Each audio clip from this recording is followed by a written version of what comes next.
The hidden Trump factor, Indian express की खबर है। क्या कैसे अमेरिका के कहने पर ये लगाया गया, अब उसका एक दस्तावेज दिखाते हैं। यानी ये सरकार आज भी, इसीलिए मेरे को एफसीआरए में शक है, क्योंकि ये तो अमेरिका जो कहती है उठ तो उठ बैठ तो बैठ वाली इनकी कंडीशन है। The hidden Trump factor in India's proposed new UPI transaction levy, यानी ट्रम्प फैक्टर इसके अंदर काम कर रहा है, भारत में जो यूपीआई ट्रांजेक्शन पे चार्ज सरकार ने लगाया। The US government has objected to India's UPI system, America की सरकार ने भारत की यूपीआई सिस्टम पे ऑब्जेक्ट किया, लगातार ऑब्जेक्ट किया। उसका कहना था India one of the several countries that it was targeted for allergy treating it's on payment giants, visa and master card को इसके कारण नुकसान हो रहा है। तो अमेरिका फर्स्ट वाला ट्रंप ने बोला कि मेरी कंपनी वीजा और मास्टर कार्ड को नुकसान हो रहा है, खत्म करो इसको। आप समझ रहे हो? तो अमेरिका के हित में आपको टैरिफ, अमेरिका के हित में तेल, अमेरिका के हित में ऑपरेशन सिंदूर, अमेरिका के हित में यूपीआई, अमेरिका के हित में एप्स्टीन अंकल, अमेरिका के हित में इजराइल के साथ अमेरिका के हित में, सब कुछ द सरेंडर अमेरिका के हित में, क्योंकि 93-94 में अमेरिकी सरकार फंडेड ही ACYPL ने इनको ट्रेनिंग की दिया था। ठीक है, तो इसमें क्या हुआ,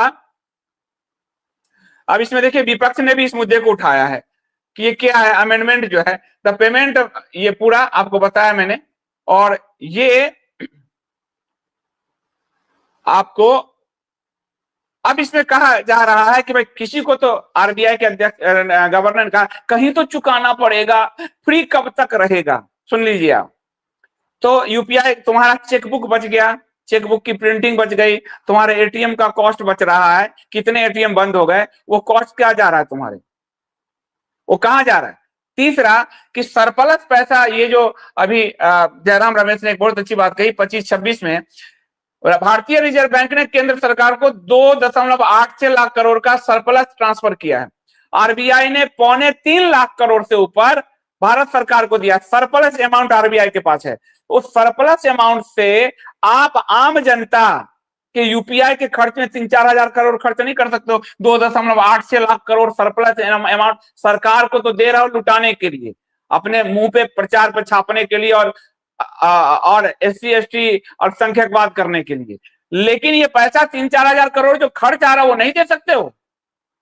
तो आपका पैसा बच रहा है चेकबुक में, आपका पैसा बच रहा है एटीएम में, एटीएम में लोग आपके बैंक में नहीं जाता, वो टाइम आपका बच रहा है। और आपके पास 2.25 लाख करोड़ सरप्लस है और आप बहाना बना रहे हो कि हमको लॉस लग रहा है, फ्री कब तक रहेगा। ये आप अमेरिका के लिए कर रहे हो, ये रहा है वो कागज। अब आप देखिए इसमें ये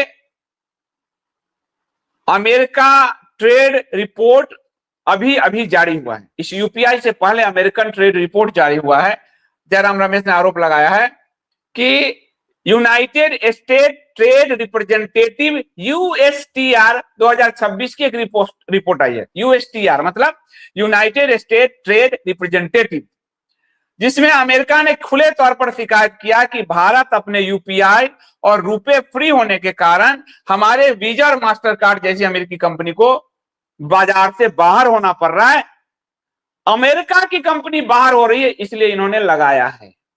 और ये बात आपको मैंने धर्मेंद्र प्रधान के वाले मामले में बताया था कि अमेरिका की सेल कंपनियां, पेट्रोलियम वाली कंपनियां बाहर हो रही थी, उनको उनके जो प्रोडक्शन से हाई हो गया था, तो भारत सरकार ने 2017 में समझौता किया, धर्मेंद्र प्रधान जब पेट्रोलियम मिनिस्टर था, अमेरिकन सेल कंपनियों को बचाया भारत की सरकार ने 20 साल का समझौता करके, और अमेरिका के तेल का आयात बढ़ाया। एक दूसरा नंबर, इथेनॉल की बड़ी मात्रा अमेरिका के पास सरप्लस है जो बेकार हो रही है। इथेनॉल वो मक्का से बनाता है, ये मैं आपको बता चुका हूं इथेनॉल वाले में, इथेनॉल अमेरिका कनेक्शन बताया है ना आपको। तो उस इथेनॉल को खपाने के लिए, अमेरिका के इथेनॉल को खपाने के लिए अब हमारे गाड़ी में इथेनॉल मिलाया जा रहा है, और अब अमेरिका के मास्टर कार्ड और वीजा को घाटा हो रहा है, उसके लिए हमसे पैसा लिया जा रहा है। इससे बड़ा अमेरिकी चापलूसी की कौन सरकार आई है बताइए जरा इतिहास में। अमेरिकन तेल कंपनियों को फायदा देने के लिए कानून यहां बनाया, अमेरिकन इथेनॉल कंपनी को फायदा दिलाने के लिए कानून यहां बनाया, अमेरिकन वीजा मास्टर कार्ड को फायदा दिलाने के लिए कानून यहां बनाया। तो कौन है सबसे बड़ा सोरस? अमेरिकन, विदेशी, जो ये लोग आरोप दूसरों को लगाते हैं, कौन है सबसे बड़ा? अब आप सोचिए। इसमें वरिष्ठ हम वकील हैं, काफी सीनियर वकील हैं, संजय हेगड़े, उन्होंने जो कहा वो भी बड़ा ध्यान देने वाली बात है।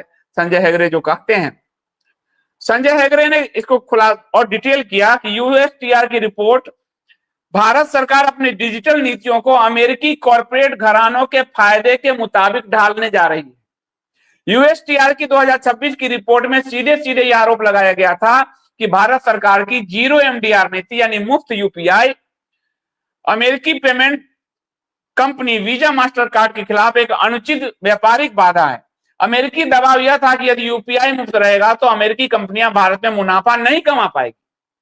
संजय हेगड़े का यह ने स्पष्ट किया कि भारत की संसद में लाया गया यह संशोधन कोई प्रशासनिक सुधार नहीं, बल्कि अमेरिकी व्यापारिक दबाव के आगे घुटने टेकने की दिशा में उठाया गया एक और कदम।